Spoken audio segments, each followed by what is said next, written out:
जांजगीर नैला में हर बछर के तरह एहू बछर नवरात्रि पर्व में भव्य रूप ले माता दुर्गा विराजित करे गए है।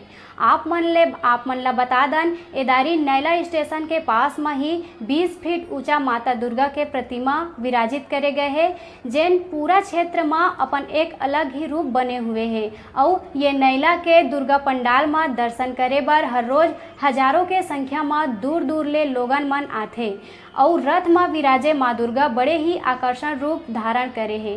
संगे संग वहाँ के लोगन मन बताइस के पाछू 20 ले 25 बछर से ये दुर्गा पूजा भव्य रूप ले मनाए जावत है और हर बछर एक नवा रूप झांकी के रूप में मनाए जाते और आए भक्तन मन बर भंडारा भी रखे जाते। ये भव्य दुर्गा पंडाल के तैयारी एक महीना पहली ले शुरू हो जाते। एकरे संगे संग पंडाल के सुरक्षा और देख रेख बर पुलिस प्रशासन के भी भारी सहयोग मिलते।